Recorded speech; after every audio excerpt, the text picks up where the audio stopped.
Frères et sœurs, madame, messieurs, mes chers amis, bonjour et bienvenue à l'église protestante évangélique Philadelphie. Ici votre bien-aimé pasteur Célestin Zouga. Merci pour la grâce que Dieu nous accorde encore aujourd'hui de pouvoir partager sa parole. Cette semaine, nous commençons une nouvelle série de messages que j'ai intitulé « Laissez-moi vous témoigner de la grandeur de Dieu ». Et le titre de notre message d'aujourd'hui est « Dieu est le maître de l'histoire ». Mes chers amis, ce titre est une affirmation irréfutable ou incontestable. En effet, si nous affirmons que Dieu est le maître de l'histoire, c'est dans notre intérêt de laisser Dieu écrire notre histoire comme il a écrit l'histoire de son peuple dans la Bible. C'est alors, mes bien-aimés, que nous témoignerons de sa grandeur. Alors, pourquoi témoigner? Mes chers amis, lorsque nous lisons dans Apocalypse au chapitre 12, il est fait mention d'un combat dans le ciel opposant Michael et ses anges, c'est-à-dire des anges qui sont restés fidèles à Dieu et au dragon encore appelé diable ou Satan. Et au verset 11, il est écrit qu'ils l'ont vaincu à cause du sang de l'agneau et à cause de la parole de leur témoignage. Apocalypse chapitre 12, verset 11. Deux armes puissantes sont mentionnées dans ce verset. Le sang de l'agneau, le sang de Jésus et le témoignage des saints ont permis de vaincre le diable. Ainsi, mes bien-aimés, le témoignage est une arme aussi puissante que le sang de Jésus contre l'ennemi de nos âmes.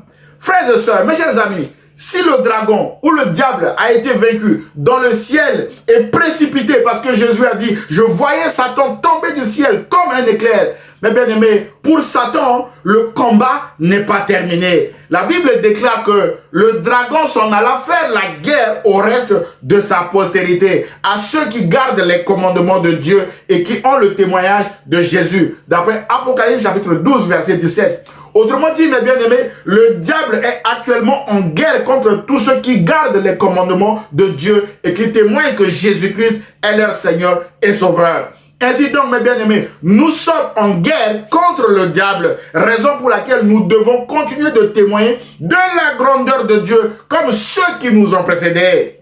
Mon frère, ma soeur, témoigner, c'est raconter aux autres ce qu'on a vu, ce qu'on a entendu ou ce qu'on a vécu. Et témoigner de la grandeur de Dieu, c'est parler des hauts faits de Dieu aux autres. C'est raconter aux autres ce que nous avons vu, entendu et vécu avec le Seigneur. Le psalmiste nous encourage à le faire en clamant dans son psaume 78, les versets 3 et 4 que ce que nous avons entendu, ce que nous savons, ce que nos pères nous ont raconté, nous ne le cacherons point à leurs enfants. Nous dirons à la génération future les louanges de l'Éternel et sa puissance et les prodiges qu'il a opérés. D'après Psaume 78, versets 3 à 4.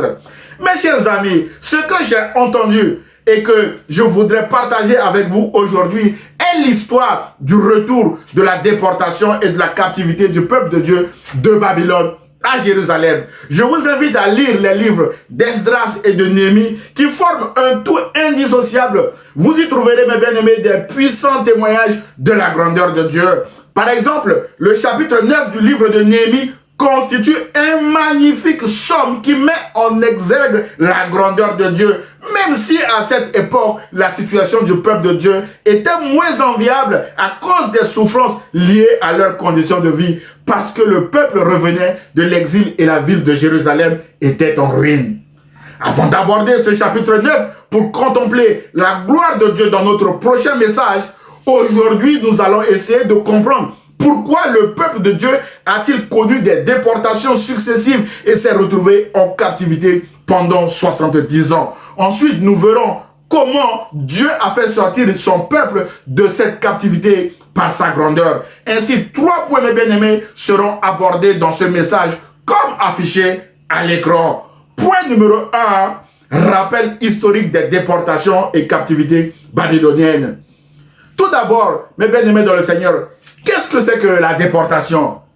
Mes chers amis, la déportation est l'action pour un pouvoir politique de contraindre une catégorie ou un groupe de personnes à quitter son habitat soit pour l'obliger à s'installer ailleurs, soit pour le retenir dans des camps. Autrement dit, déporter quelqu'un ou un groupe, c'est l'obliger à quitter son pays et à aller s'installer ailleurs dans un autre pays. Le but de la déportation, mes bien-aimés, à l'époque, était de fragiliser un peuple en le divisant, en le séparant. Mes bien-aimés dans le Seigneur, en séparant ses ressortissants, en les envoyant en exil. Vous devenez alors de force étrangers ailleurs et donc faibles et vulnérables. L'histoire, mes bien-aimés, de la Bible nous montre qu'Israël a connu 2 grandes déportations. Frères et sœurs, après la mort du roi Salomon, vers l'an 930 avant Jésus-Christ, le grand royaume d'Israël s'était divisé en 2 royaumes. Le royaume d'Israël du nord ou royaume de Samarie, dont le roi Jéroboam fut le fondateur, et le royaume de Juda, encore appelé royaume du sud de la lignée de David, avec comme roi Roboam. Selon la Bible, mes bien-aimés, ces 2 royaumes vont connaître 2 déportations à cause de leur rébellion contre Dieu. En effet, malgré les avertissements répétés de Dieu à travers ses prophètes, Israël et Juda avaient décidé de rejeter Dieu en se livrant au culte des dieux étrangers et en baignant dans l'idolâtrie. Mes bien-aimés dans le Seigneur, on lit cette histoire-là, mes bien-aimés dans le Seigneur, ce que le peuple de Dieu a fait dans 2 Rois au chapitre 17, versets 7 à 18 et dans Jérémie chapitre 2, versets 7 à 13 que je vous invite à lire chez vous. Et conformément à ces avertissements, mes bien-aimés dans le Seigneur, Dieu a suscité les Assyriens et les Babyloniens pour punir Israël et Juda, c'est-à-dire les 2 royaumes divisés. C'est ainsi qu'en 722 avant Jésus-Christ, les Assyriens ont déporté les 10 tribus du royaume du nord et les ont dispersées sur tout leur territoire. D'après 2 Rois, chapitre 17, versets 24 à 41. Et plus d'un siècle plus tard, mes bien-aimés, entre 605 et 586 avant Jésus-Christ, les Babyloniens ont pillé et dépeuplé presque entièrement Jérusalem. On lit cette histoire également dans 2 Rois au chapitre 25. Comme Juda persistait dans son infidélité à l'alliance, même bien-aimé dans le Seigneur, Dieu l'avait également châtié en l'envoyant en captivité pendant 70 ans. Dieu déclare en Jérémie chapitre 25 verset 11 que tout ce pays deviendra une ruine, un désert, et ces nations seront asservies au roi de Babylone pendant 70 ans. Pourquoi ce châtiment, mes bien-aimés dans le Seigneur? La Bible déclare en 2 Rois chapitre 17, verset 7 et suivant, que je vous invite à lire chez vous. Cela arriva parce que les enfants d'Israël péchèrent contre l'Éternel, leur Dieu, qui les avait fait monter du pays d'Égypte, de dessous la main de Pharaon, roi d'Égypte, et parce qu'ils craignirent d'autres dieux. Mes bien-aimés dans le Seigneur, on souligne, ils craignirent d'autres dieux. Les enfants d'Israël sont partis servir d'autres dieux. Mes bien-aimés, au lieu de continuer à servir le Dieu qui les a fait sortir d'Égypte. Frères et sœurs, le retour des Juifs à Jérusalem s'était fait en 3 étapes. D'abord, le retour de Zorobabel en 538 avant Jésus-Christ, puis celui d'Esdras en 458 avant Jésus-Christ, et le dernier contingent fut celui de Néhémie 13 ans plus tard. Les livres d'Esdras et de Néhémie que je vous invite à lire chez vous relatent le retour du peuple de Dieu à Jérusalem et parlent également de la grandeur de Dieu. Mes bien-aimés, ces 2 livres vous aideront à bien comprendre cette histoire. Alors, quel enseignement pouvons-nous tirer de cette histoire avec cette déportation, cette captivité, mes bien-aimés dans le Seigneur? Frères et sœurs, nous pouvons tirer 2 enseignements principaux qui sont les 2 prochains points de notre message d'aujourd'hui. Point numéro 2, Dieu est le maître de l'histoire. Mes chers amis, Dieu est grand et redoutable et Dieu est le maître de l'histoire. Aucune histoire ne peut être écrite sans Dieu qui est le maître du temps et des circonstances. La Bible déclare que Dieu est celui qui change les temps et les circonstances, qui renverse et qui établit les rois, qui donne la sagesse aux sages et la science à ceux qui ont de l'intelligence. D'après Daniel chapitre 2, verset 21. Frères et sœurs, le péché est une rébellion contre Dieu. Le péché nous éloigne également de Dieu. Le peuple de Dieu s'était retrouvé en exil à cause de sa rébellion contre Dieu. Mais bien aimés, malgré plusieurs avertissements de Dieu à travers ses prophètes, culte des dieux étrangers, idolâtrie, rejet de la loi de l'Éternel et bien d'autres pratiques abominables mentionnées en 2 Rois chapitre 17 versets 7 à 18 et en Jérémie chapitre 2 versets 7 à 13. Frères et sœurs, en représailles, Dieu a permis les 2 déportations que nous avons évoquées tout à l'heure. Mais bien aimé, en 2 Rois chapitre 17 versets 24 à 41 et 2 Rois chapitre 25, mes bien-aimés, et une captivité de 70 ans en Jérémie chapitre 25 verset 11. Mon frère, ma soeur, Dieu est grand et redoutable par sa parole, parce qu'il est celui qui parle et la chose arrive. Il ordonne et il existe d'après Somme chapitre 33 verset 9. La Bible nous enseigne que c'est Dieu qui a ordonné ces 2 déportations et cette captivité. Tout ce que Dieu avait prédit et dit à travers ses prophètes, mes bien-aimés, s'était réalisé. Et le peuple de Dieu en avait souffert dans sa chair, mes bien-aimés. Le psalmiste nous fait écho de cette souffrance dans son psaume 137. Donc voici un extrait que je m'en vais vous lire, mes bien-aimés. Le psalmiste dit ceci. Sur le bord de fleuve de Babylone, nous étions assis et nous pleurions en nous souvenant de Sion. Bien-aimés dans le Seigneur, le peuple de Dieu pleurait. Frères et sœurs, au sol de la contrée, nous avons suspendu nos harpes, leurs instruments de musique étaient suspendus, il n'y avait plus de joie. Là, nos vainqueurs nous demandaient des chants et nos oppresseurs de la joie. Chantez-nous quelques-uns des cantiques de Sion. Autrement dit, leurs oppresseurs se moquaient d'eux. Frères et sœurs, ce que Dieu dit, c'est ce qui arrive. Voilà pourquoi le peuple de Dieu a vécu cette humiliation, cette souffrance, mes bien-aimés, dont le psalmiste nous en fait écho dans son psaume 137. Mon frère, ma soeur, peut-être qu'aujourd'hui, vous avez reçu une parole de Dieu qui tarde à s'accomplir. Je vous encourage à persévérer et à attendre Dieu avec la bonne attitude. Les paroles de Dieu, mes bien-aimés, s'accomplissent toujours en leur temps, d'après Luc chapitre 1, verset 20. Mes chers amis, frères et sœurs, Dieu est aussi grand et redoutable par sa justice qui intervient souvent après de multiples avertissements infructueux. Dieu a multiplié des avertissements à son peuple sur les conséquences désastreuses de leur rébellion. Mais le peuple n'a pas écouté Dieu et Dieu a été juste dans sa sentence car le peuple averti n'a pas été surpris de ce qu'il vivait, mes bien-aimés. Le peuple lui-même avait reconnu ses erreurs en déclarant dans sa prière de repentance en Néhémie chapitre 9 verset 33 que Dieu, tu as été juste dans tout ce qui nous est arrivé, car tu t'es montré fidèle, Dieu, et nous avons fait le mal. Dieu est juste, mes bien-aimés dans le Seigneur. Et le psalmiste déclare que la justice et l'équité sont la base de ton trône, sont la base du trône de Dieu, mes bien-aimés dans le Seigneur. Mon frère, ma soeur, peut-être que ce matin, sous la pression de l'ennemi ou sous la pression de la souffrance, vous avez l'impression que Dieu est injuste. Non, mon frère, ma soeur, le peuple revenu ici vient de déclarer que Dieu est fidèle, Dieu est juste, mais c'est le peuple qui a péché, mes bien-aimés dans le Seigneur. Dieu est juste et Dieu vous rendra justice, mon frère, ma soeur. Soyez dans la paix. Alors, mes bien-aimés dans le Seigneur, attendez patiemment la justice de Dieu et vous verrez sa gloire et vous témoignerez également de la grandeur de Dieu et de sa justice. Mes chers amis, Dieu est aussi grand et redoutable par sa grâce et sa bonté. C'est ainsi que Dieu n'a pas abandonné son peuple pendant sa captivité. Alors que le peuple de Dieu était en souffrance et criait à l'Éternel, voici la réponse de Dieu en Jérémie chapitre 29 verset 4 à 6. Dieu dit ceci.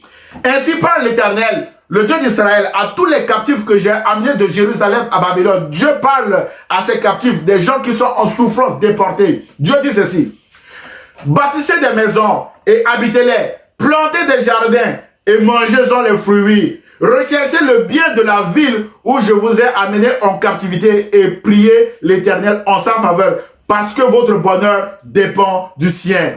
Autrement dit, mes bien-aimés dans le Seigneur, Dieu était en train de dire à des personnes qui sont en souffrance, plantez des jardins, mangez-en les fruits, continuez à vivre, mes bien-aimés dans le Seigneur. Mon frère, ma soeur, mes chers amis, cette réponse aux souffrances du peuple de Dieu nous donne l'impression que Dieu est hors sujet et ne répond pas vraiment aux cris du peuple. Non, mon frère, Dieu a entendu les cris de son peuple et Dieu demande à son peuple de continuer à vivre parce qu'il a un projet bien meilleur devant eux. Mes frères et sœurs, ce projet est dévoilé dans les versets 10 et 11 de Jérémie 29 où il est écrit: mais voici ce que dit l'Éternel. Dès que 70 ans seront écoulés pour Babylone, je me souviendrai de vous et j'accomplirai à votre égard ma bonne parole en vous ramenant dans ce lieu. Verset 11. Car je connais les projets que j'ai formés sur vous, dit l'Éternel, projets de paix et non de malheur, afin de vous donner un avenir et de l'espérance. Jérémie 29, 11, que nous aimons bien, mes bien-aimés dans le Seigneur. Ce verset s'adressait à des personnes qui étaient en souffrance, en captivité à Babylone, mes bien-aimés dans le Seigneur.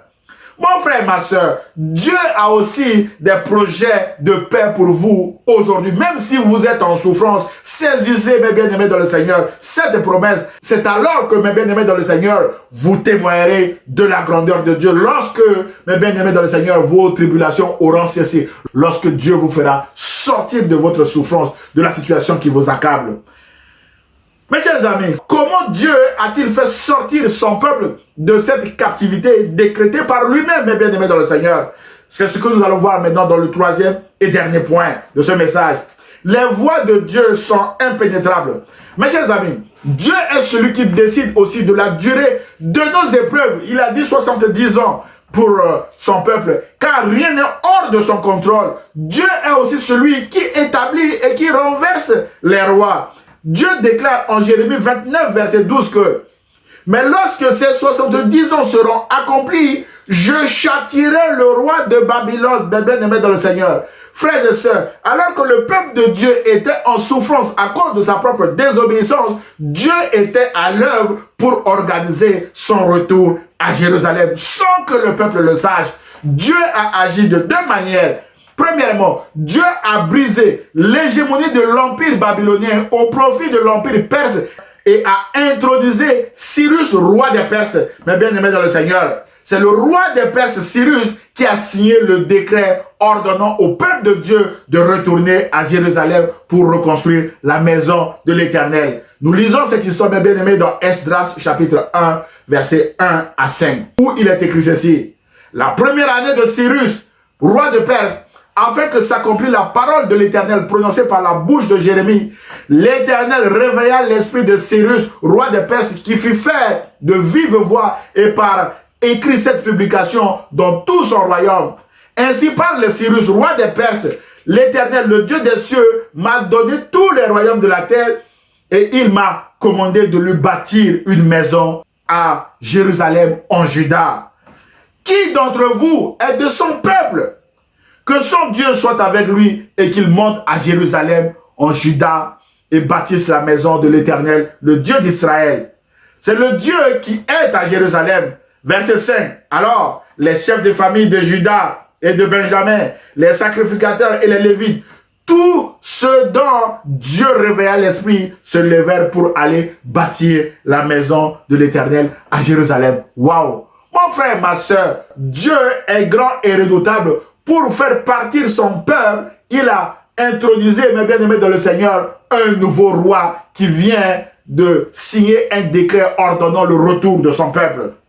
Mes chers amis, c'est Dieu qui renverse et qui établit les rois. C'est Dieu qui a établi le roi Cyrus, qui a décrété le retour de son peuple, que nous venons de lire, un extrait de son décret, mes bien-aimés dans le Seigneur. C'est Dieu qui a mis au cœur du roi Cyrus de donner les moyens nécessaires à Esdras pour la reconstruction du temple. Mon frère, ma soeur, peut-être qu'aujourd'hui vous êtes opprimé, oppressé, menacé, effrayé et attaqué par une autorité quelconque d'un pays, d'une entreprise, d'une société ou d'une association, et que cette autorité vous fait souffrir à tel point que vous êtes désespéré, triste et abattu au moment où vous écoutez ce message parce que vous n'avez plus d'issue. Ne vous inquiétez pas. Rappelez-vous que toute autorité vient de Dieu. Romains 13, 1. Et donc, continuez à avoir du respect vis-à-vis de cette autorité et à lui obéir jusqu'à l'intervention surnaturelle de Dieu. Rappelez-vous que c'est Dieu, mes bien-aimés, qui renverse et qui établit les rois, d'après Daniel chapitre 2, verset 21. Rappelez-vous aussi que c'est Dieu qui a établi le roi Cyrus de Perse, qui a ordonné la fin de l'exil babylonien du peuple de Dieu. De la même manière, mes bien-aimés, Dieu suscitera aussi un homme ou une femme pour mettre fin à votre souffrance. Autrement dit, mes bien-aimés dans le Seigneur, laissez Dieu écrire votre histoire en vous abandonnant entre ses mains. Mes bien-aimés dans le Seigneur, c'est alors que Dieu écrira votre histoire, suscitera, mes bien-aimés dans le Seigneur, une autre autorité qui décrétera la fin de votre souffrance. Mon frère, ma soeur, rappelez-vous que des milliers d'hommes et de femmes opprimés sont déjà devenus libres dans le monde à cause d'un changement de direction, à cause d'un changement de gouvernement, à cause, mes bien-aimés dans le Seigneur, d'un changement de roi. Notre situation, votre situation va changer un jour, mes bien-aimés. Alors, continuons de faire confiance à Dieu et laissons Dieu écrire notre histoire. C'est alors que nous témoignerons de la grandeur de Dieu. Deuxièmement, mes bien-aimés dans le Seigneur, la façon dont Dieu a agi. Dieu a élevé Esdras et Néhémie auprès des rois de Perse, mes bien-aimés dans le Seigneur, afin de les utiliser pour faciliter le retour de son peuple à Jérusalem. Frères et sœurs, les plans de Dieu sont impénétrables. Alors que le peuple de Dieu était en souffrance à Babylone, Dieu avait préparé dans l'ombre des hommes comme Esdras et Néhémie en les élevant en responsabilité auprès des rois de Perse afin de les utiliser au temps convenable pour faciliter le retour de son peuple. Alors, qui est Esdras? Esdras était un scribe et docteur de la loi. Son rôle, mes bien-aimés, est précisé en Esdras chapitre 7, verset 10, où il est écrit: car Esdras avait appliqué son cœur à étudier et à mettre en pratique la loi de l'Éternel et à enseigner au milieu d'Israël les lois et les ordonnances. Certains auteurs affirment, mes bien-aimés, à partir de ce verset, que Esdras était probablement dans le royaume perse une sorte de ministre des affaires juives. Son rôle était de s'assurer de la pratique de la loi juive et il disposait de l'autorité nécessaire pour procéder à des nominations au sein du peuple juif. Et donc, mes bien-aimés, Esdras était un homme respecté, proche du roi Artaxerxès et influent pour faciliter le retour des exilés à Jérusalem. Esdras, mes bien-aimés, sera à la tête du deuxième contingent des exilés de retour, mes bien-aimés, de Babylone à Jérusalem, avec pour mission la reconstruction du temple. Ensuite, Néhémie le suivra avec le dernier contingent, qui sera le troisième contingent, mes bien-aimés, parce que Zorobabel avait déjà effectué le premier contingent, le premier retour. Frères et sœurs, qui est Néhémie?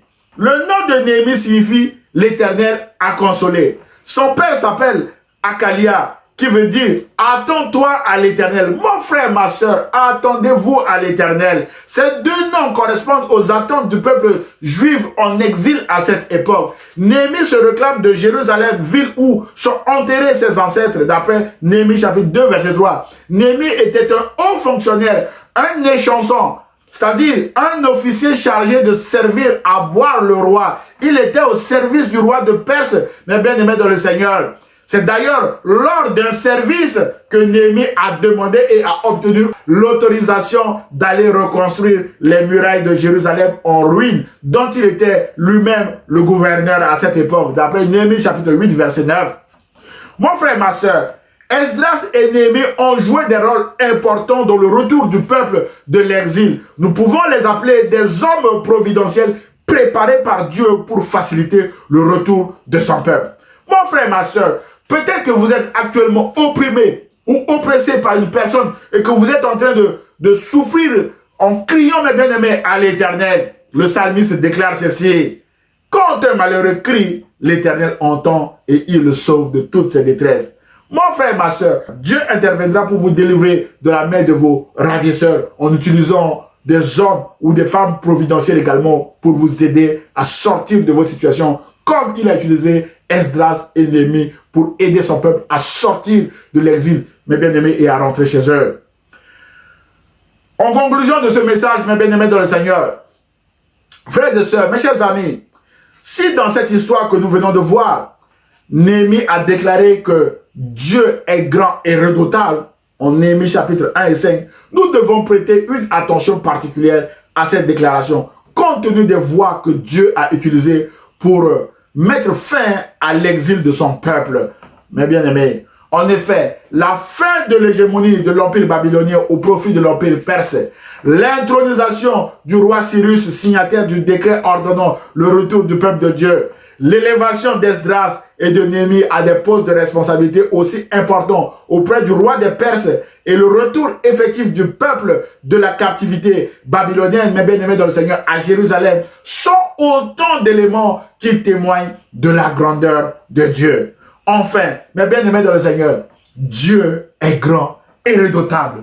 Dieu est le maître de l'histoire. Laissons Dieu écrire notre histoire en marchant avec son Fils Jésus-Christ. Et laissons le Saint-Esprit nous conduire. C'est alors que nous témoignerons de la grandeur de Dieu. Mais bien aimés dans le Seigneur, comme le peuple aujourd'hui peut témoigner de la grandeur de Dieu, que Dieu l'a fait sortir, mais bien aimés dans le Seigneur, de la captivité de Babylone à Jérusalem. Et aujourd'hui, personne ne parle plus des déportations, mais bien aimés dans le Seigneur, et même de la captivité. D'ailleurs, les danseurs de disco dans les années 80, mais bien aimés dans le Seigneur, ont dansé avec cette histoire, avec la célèbre chanson qui dit « By the rivers of Babylon ». Mais bien aimés dans le Seigneur, un jour également, vous danserez avec cette histoire qui est en train de vous faire souffrir aujourd'hui, mes bien aimés dans le Seigneur, lorsque vous aurez vu la grandeur de Dieu.